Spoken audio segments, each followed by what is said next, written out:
सूरह बकरा की ही आयत करीमा है। या अय्युहल्लज़ीना आमनू इज़ा तदायनतुम बिदैन, ईमान वालो जब तुम एक मुकर्रर मुद्दत तक किसी देन का लेन देन करो तो उसे लिख लो। वलियक्तुब बैनकुम कातिबुन बिल अदल, और चाहिए कि तुम्हारे दरमियान कोई लिखने वाला ठीक ठीक लिखे। वला याब कातिबुन अन यक्तुब कमा अल्लाहु फल्यक्तुब, और लिखने वाला लिखने से इनकार न करे जैसा कि उसे अल्लाह ने सिखाया। वलयुमलिल्लज़ी अलैहिल हक़्क़ु वलियत्तक़िल्लाह रब्बहु वला यख़श मिन्हु शैआ, तो उसे लिख देना चाहिए और जिस बात पर हक़ आता है वो लिखा जाए, और अल्लाह से डरे जो उसका रब है, और हक़ में से कुछ रख न छोड़े। यह आयत करीमा बहुत बड़ी है। इस आयत करीमा में ये बताना चाहता हूँ कि कुरान मुक़द्दस में इससे बड़ी आयत करीमा नहीं है, इससे बड़ी आयत करीमा नहीं है। दुनिया में हमारे आपसी झगड़े एक बात पर होते हैं जो इस आयत करीमा में बताया जा रहा है। किसी ने पैसा दिया और न तूने गवाह रखा न मैंने गवाह रखा। अब ये कहता है कि मैंने 100 रुपये दिए और मैं कहता हूँ नहीं तूने 50 रुपये दिए, तो झगड़ा पैदा होगा क्या नहीं होगा।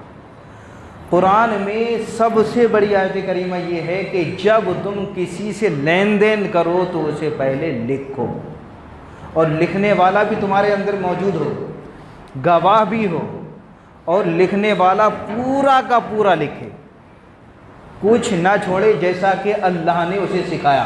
अब यहाँ पर जो कहा ना, एक लफ्ज़ आया कि अल्लाह ने उसे सिखाया, यानी किसी का लिखना जो है यह अल्लाह की बहुत ही बड़ी नेमत है कि उसने उस आदमी को लिखना और पढ़ना सिखाया है। ये नेमतों में से उसके लिए एक नेमत है कि 2 आदमियों का वो हिसाब किताब लिखे।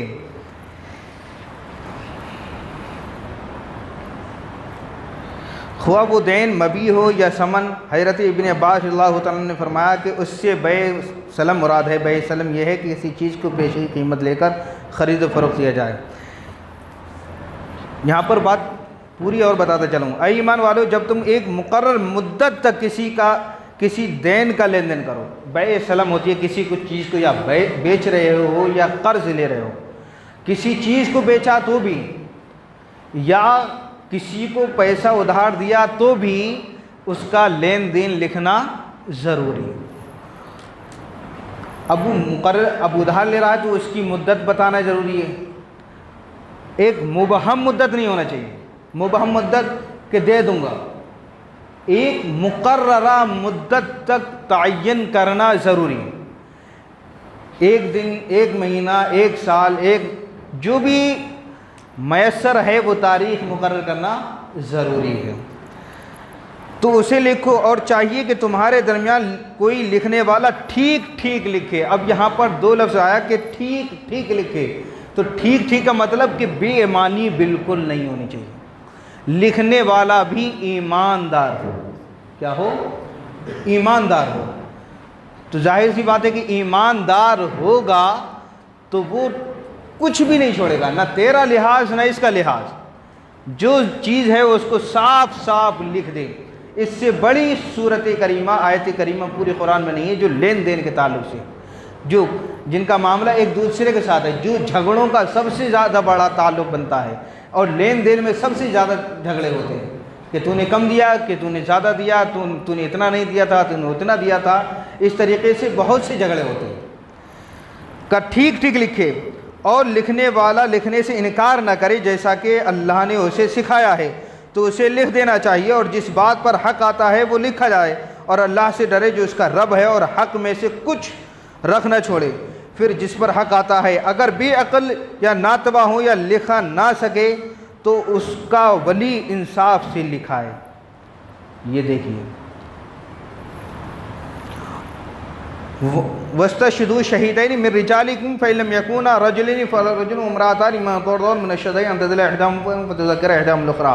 और 2 गवाह कर लो अपने मर्दों में से, फिर अगर 2 मर्द ना हो तो 1 मर्द और 2 औरतें, ऐसे गवाह जिनको पसंद करो कि कहीं उनमें एक औरत भूले तो उस एक को दूसरे याद दिला दे, और गवाह जब बुलाए जाएं तो आने से इनकार न करें। यहाँ पर देखिए, ये तो एक बात हो गई कि आदमी अकल वाला है।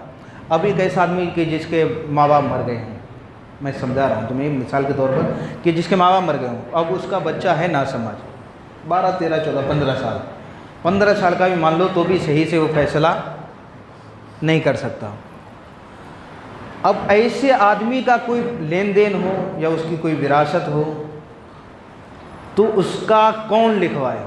कहते हैं तो उसका वली, उसका सगा मामा है या उसका चचा है, उसकी माँ है तो माँ लिखवाए। और लिखने के साथ साथ दो गवाह, दो मर्द हों। अगर दो मर्द ना मिले तो एक मर्द, दो औरतें इसलिए कि अगर एक औरत भूल जाए तो दूसरी उसको याद दिला दे।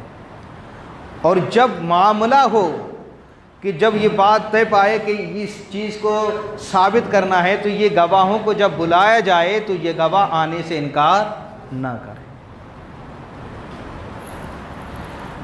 और उसे भारी न जानो कि देन छोटा हो या बड़ा, उसकी मियाद तक लिखत कर लो।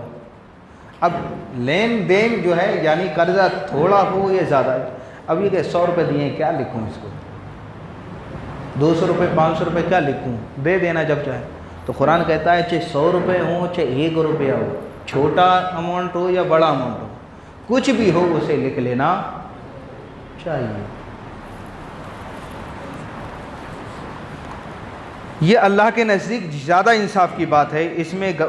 इसमें गवाही खूब ठीक रहेगी, और ये इससे करीब है कि तुम्हें शुबा ना पड़े, मगर ये कि कोई सरे दस्त का सौदा दस्त बदस्त हो तो उसके ना लिखने का तुम पर कोई गुनाह नहीं। अब जैसे यहाँ पर एक चीज़ बात और कह दी, मैंने कहा ना, इससे बड़ी आयत करीमा पूरे कुरान में नहीं है जो लेन देन के ऊपर। ये चीज़ मैंने ख़रीदी, अब इसका पैसा मैंने तुरंत तुम्हें दे दिया। चीज़ खरीदी और इसका पैसा मैंने तुरंत दे दिया, तब इसके लिखने की कोई ज़रूरत नहीं है। वो ये कह रहा है दस्त बदस्त अगर लेना हो तो उसके लिखने की कोई ज़रूरत नहीं है। वो उसको कोई मतलब जो है लिखने की ज़रूरत नहीं, कोई हरज की बात नहीं, और जो लिखना जो है तुम्हारे रब को ज़्यादा पसंद है। और जब ख़रीदो फ़रोख्त करो तो गवाह कर लो, और न किसी लिखने वाले को ज़रर दिया जाए, न गवाह को, न लिखने वाला ज़रर दे न गवाह को। और जो तुम ऐसा करो तो ये तुम्हारा फ़िस्क़ होगा, और अल्लाह से डरो, अल्लाह तुम्हें सिखाता है और अल्लाह सब कुछ जानता है। वल्लाहु बिकुल्लि शैइन अलीम। यहाँ पर कितनी बातें हो गई, समझने के लिए बहुत ज़्यादा है।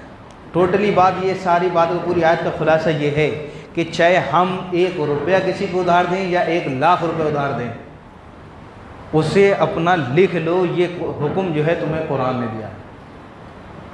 कुरान ने यही तो कहा कि छोटा कर्ज हो या बड़ा कर्ज हो उसे लिखो। अब छोटे में छोटा 100 रुपये भी है, 1 रुपये भी है, बड़े की तो कोई म्याद ही नहीं है, जिसकी जैसी ताकत। अब चाहे उधार लेन देन हो या उधार का सौदा हो, उसे लिख लेना चाहिए गवाहों के साथ। ये रब को, तुम्हारे हमारे रब को सबसे ज़्यादा पसंद है ये चीज़। और हाथों हाथ जिसका सौदा हो जाए, इधर चीज़ ली उधर पैसा दे दिया, तो उसके लिखने की कोई ज़रूरत नहीं है और न उस पर कोई गुनाह पड़ेगा। और जब किसी छोटे बच्चे का लेन देन हो, उसका जब विरासत लिखी जाए तो उस पर गवाह भी रखे जाए। और लिखने वाला जो है ईमानदार हो, और जो लिखवा रहा हो वो उसका वली हो, चाहे उसका करीबी हो, उसका चचा हो, उसका मामा हो या उसका माँ हो। जो वली कहलाते हैं वो उसका लिखने वाला हो और बिल्कुल साफ साफ सही।